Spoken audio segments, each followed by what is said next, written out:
Assalamualaikum warahmatullahi wabarakatuh. Halo teman-teman semuanya. Bertemu lagi dengan saya Dani Setiawan dari kelas 3B Program Studi Pendidikan Guru Sekolah Dasar Fakultas Ilmu Pendidikan Universitas Negeri Yogyakarta dengan nomor NIM 21108241088. Bagaimana kabarnya hari ini? Semoga senantiasa dalam keadaan yang baik dan juga sehat ya. Oke, pada kesempatan kali ini kita akan belajar bersama mengenai analisis data pada materi statistika yang nantinya terdiri dari uji normalitas, uji homogenitas, dan juga uji linearitas. Namun sebelumnya, sebelum kita menganalisis data, mari kita simak penjelasan berikut ini ya.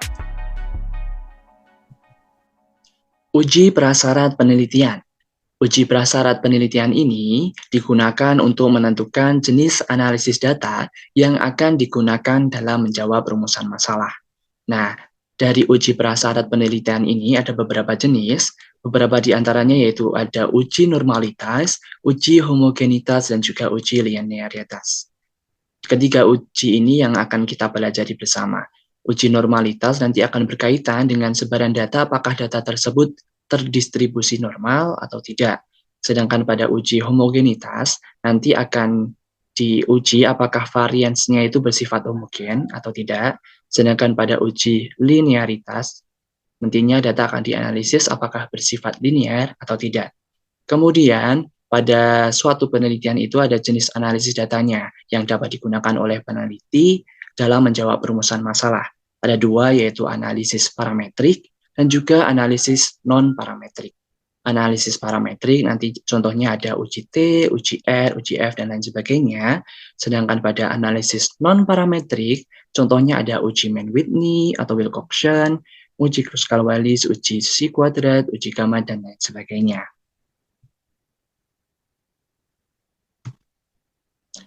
Kita masuk kepada materi yang pertama. Apa itu uji normalitas? Uji normalitas berfungsi untuk memastikan data yang dikumpulkan berdistribusi normal atau diambil dari populasi data normal. Distribusi sebaran data yang seimbang, yakni sebagian besar data mendekati mean atau rata-rata. Ada dua istilah nanti dalam uji normalitas, yaitu ada Shapiro-Wilk dan juga Kolmogorov-Smirnov. Beberapa ahli mengatakan bahwasannya ketika data atau sampel yang kita gunakan itu kecil, yakni datanya kurang dari 50, maka kita bisa menggunakan Shapiro-Wilk. Sedangkan jika sampel kita besar atau datanya itu lebih dari 50, maka bisa menggunakan Kolmogorov-Smirnov. Kemudian kriteria yang dapat digunakan sebagai dasar pengambilan keputusannya itu sama antara Shapiro-Wilk dan juga Kolmogorov-Smirnov, yaitu jika nilai signifikansinya itu di atas 0,05, maka data dapat dikatakan berdistribusi normal. Namun, jika nilai signifikansinya itu kurang dari 0,05 atau di bawah 0,05, maka dapat dikatakan distribusi data tersebut tidak normal.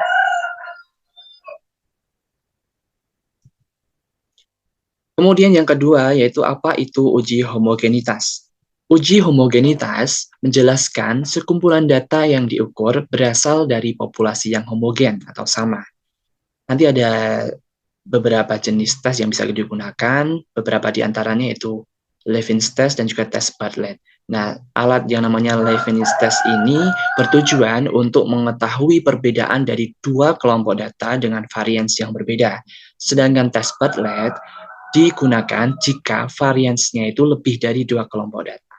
Untuk kriteria yang bisa digunakan dalam mengambil keputusan atau sebagai dasar pengambilan keputusan, yaitu jika nilai signifikansinya itu di atas 0,05, maka data dapat dikatakan bersifat homogen. Sedangkan jika nilai signifikansinya itu di bawah 0,05 atau kurang dari 0,05, maka datanya tidak bersifat homogen.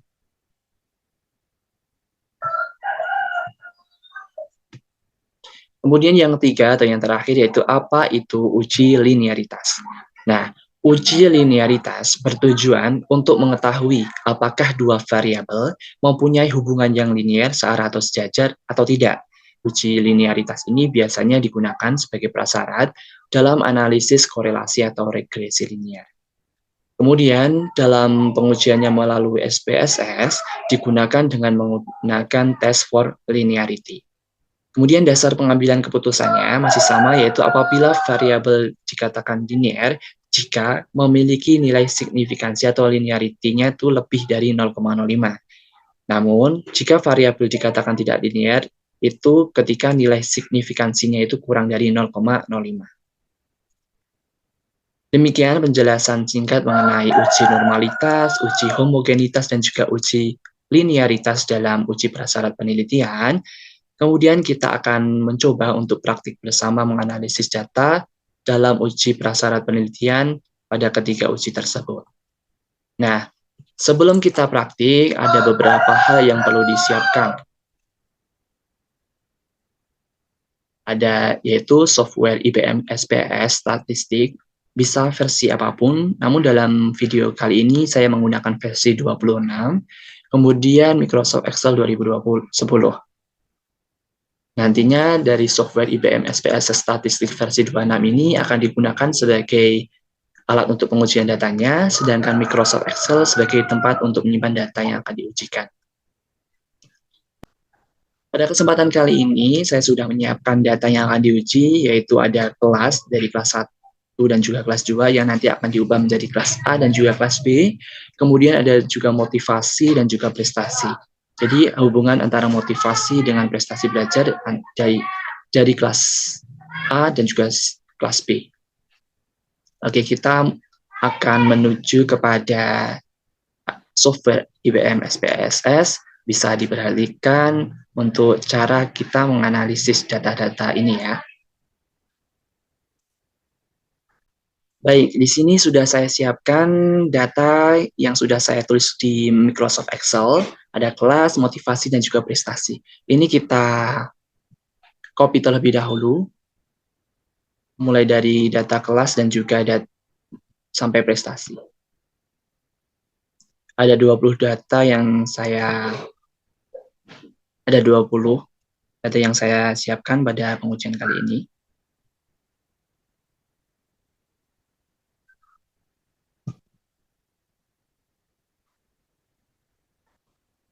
Kita menuju kepada IBM SPSS versi 26. Tampilannya seperti ini. Tampilan pada SPSS-nya, kita bisa menuju ke variable view, atau bisa juga ke data view. Kita coba ke variable view terlebih dahulu. Pada bagian name ini, untuk variabel pertama, kita tuliskan kelas. Kemudian yang kedua, kita tuliskan motivasi. Kemudian untuk variabel ketiga, kita tuliskan prestasi. Untuk desimalnya, kita nolkan semua.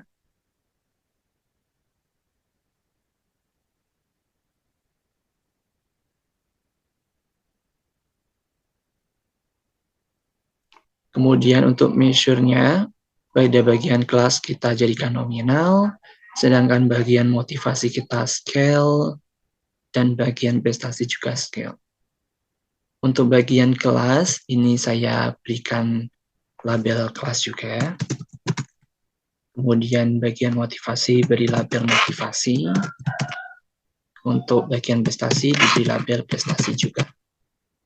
Untuk values-nya di bagian kelas ini ada sedikit tambahan. Tadi ya, kita ubah dari 1 menjadi A dan juga 2 menjadi B. Value 1 maka labelnya menjadi kelas A. Kita add. Kemudian value 2 labelnya kelas B. Kita add, kemudian klik OK. Oke, kita kembali kepada data view. Kita tadi sudah copy datanya, kemudian bisa kita pastekan di sini.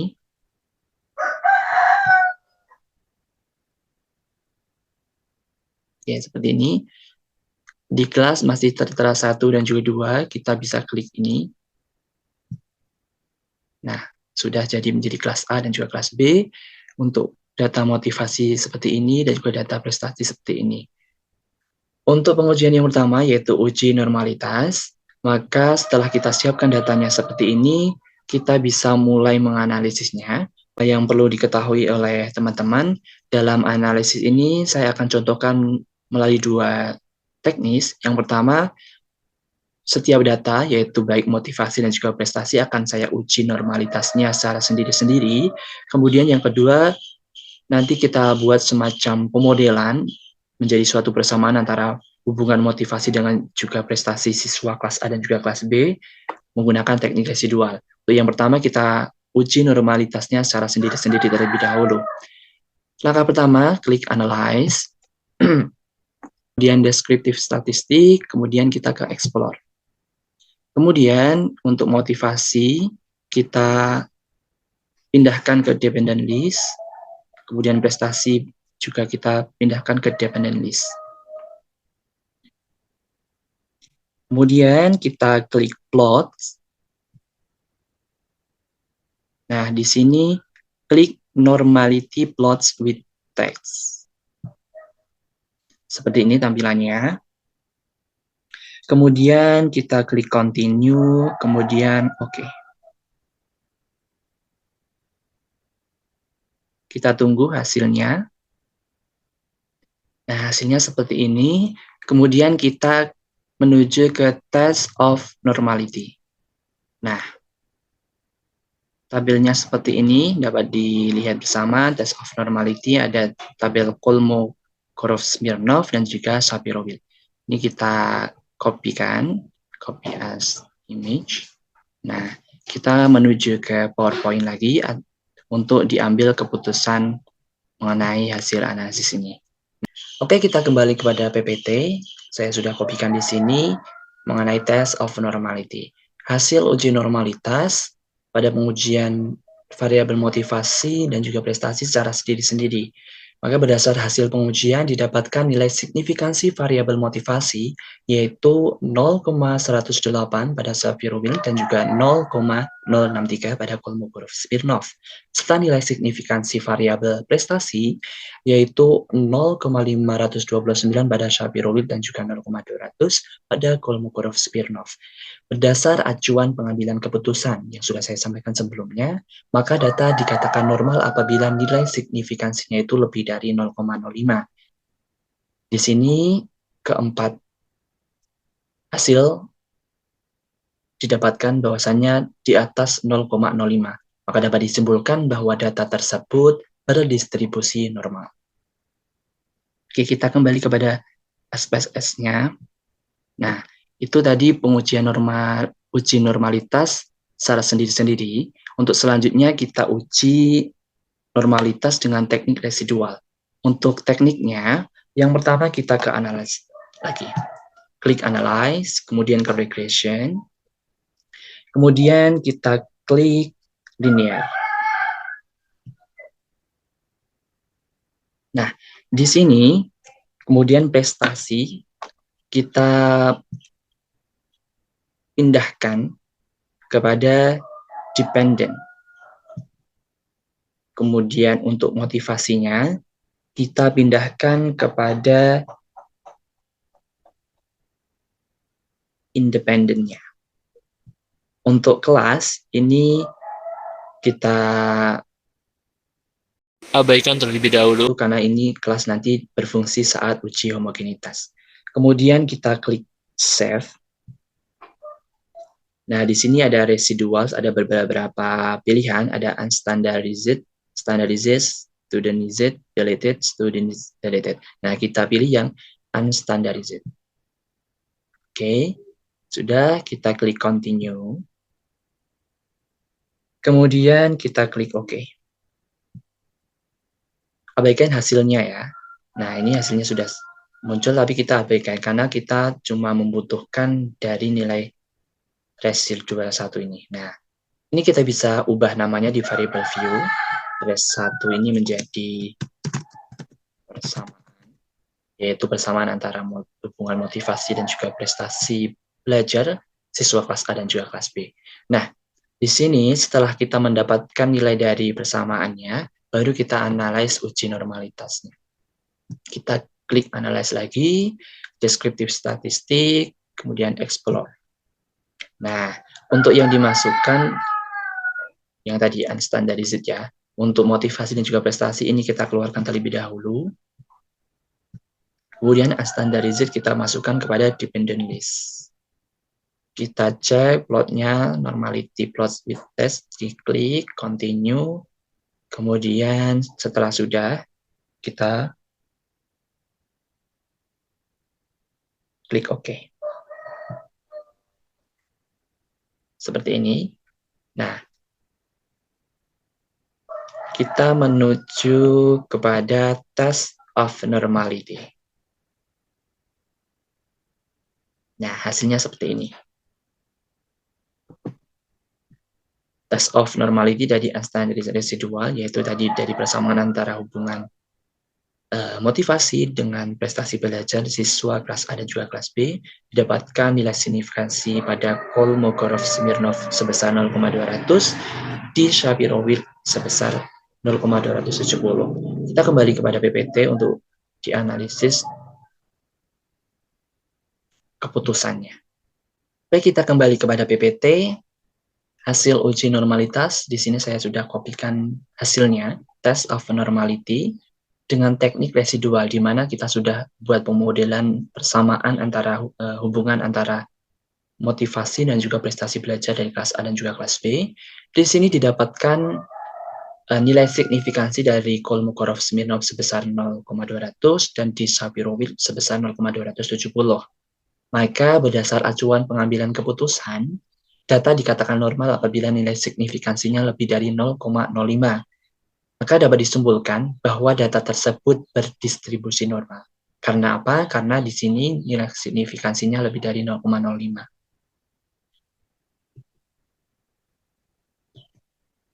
Oke, kita selesai pada uji normalitas. Kemudian yang kedua yaitu pada uji homogenitas. Untuk pengujian yang kedua yaitu uji homogenitas, kita perlukan di sini ada varians kelas ya. Nantinya varians kelas ini yang akan menjadi variabel-variabel nominal yang hanya berisi pelabelan saja. Nah, kita mulai. Langkah pertama kita klik analyze lagi. Kemudian diklik compare means-nya di sini. Kita ulang, analyze, compare mean, kemudian klik one way ANOVA. Oke, nah di sini ada kelas motivasi, prestasi, dan juga ada unstandardized. Nah, kita masukkan yang kepada dependent list itu adalah yang prestasi. Prestasi kepada dependent list, kemudian kelasnya ini ke faktor. Nah, untuk motivasi dan juga unstandardized kita abaikan. Kemudian kita klik option. Nah, di sini ada statistiknya, ada beberapa pilihan, ada 5, descriptive, fixed, homogeneity, prone, dan bold. Nah, kita pilih yang homogeneity of variance test. Nah, setelah kita klik, maka kita klik continue, kemudian klik OK.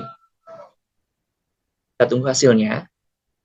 Nah, di sini sudah muncul hasilnya, test of homogeneity, kita klik.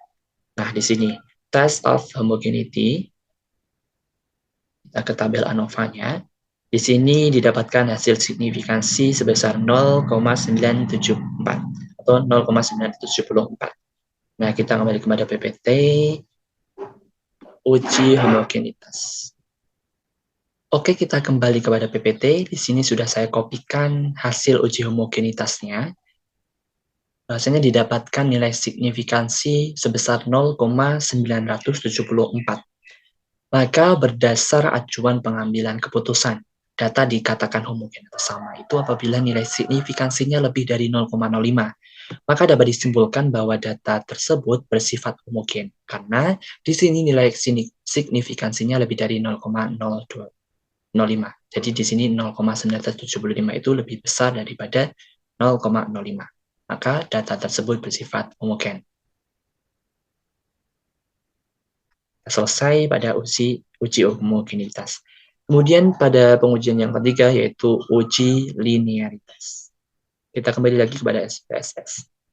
Nah, di sini langkah pertama dalam uji linearitas, kita klik Analyze, kemudian di Compare Mean kita klik, kemudian Means. Compare Means. Nah, di sini ada pilihan lagi, kelas, motivasi, prestasi, unstandardized. Nah, kita yang dibutuhkan hanya motivasi dan juga prestasi. Untuk prestasi, kita masukkan kepada dependent list, sedangkan motivasi kita masukkan kepada independent list. Nah, setelah kita masukkan, maka klik option di sini. Nah, di sini yang statistic for first layer ada dua pilihan, ANOVA table and eta, dan juga test for linearity. Kita klik yang test for linearity. Setelah kita klik, kemudian kita continue, klik continue, kemudian kita klik OK. Kita tunggu hasilnya. Nah, di sini kita klik ANOVA table.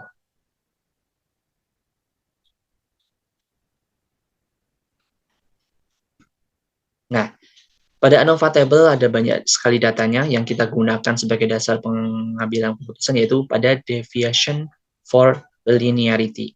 Di sini didapatkan hasil signifikansi atau nilai signifikansinya yaitu 0,164. Kita copy, kemudian kita kembali kepada PPT untuk kita analisis hasil keputusannya pada hasil uji linearitas. Oke, kita kembali kepada PPT. Di sini sudah saya kopikan hasil uji linearitasnya, di mana bisa kita lihat pada bagian deviation from linearity, nilai signifikansinya yaitu 0,164. Maka dapat disimpulkan berdasar hasil pengujian, didapatkan nilai signifikansi sebesar 0,164 yang dilihat dari deviation from linearity. Berdasar acuan pengambilan keputusan, data dikatakan linear apabila nilai signifikansinya lebih dari 0,05. Maka dapat disimpulkan bahwa data antara motivasi dan juga prestasi yaitu linear. Karena di sini nilai signifikansinya 0,164 lebih besar daripada 0,05. Demikian teman-teman sekalian penjelasan saya mengenai uji normalitas, uji homogenitas, dan juga uji linearitas pada uji prasyarat penelitian. Semoga apa yang saya sampaikan ini bisa bermanfaat bagi kalian semua, dan saya mohon maaf yang sebesar-besarnya atas segala kesalahan dan juga kekurangan saya dalam menjelaskan dan juga mendampingi kalian semua dalam uji analisis data pada uji prasyarat penelitian kali ini. Cukup sekian dari saya akhiri. Wassalamualaikum warahmatullahi wabarakatuh dan sampai jumpa.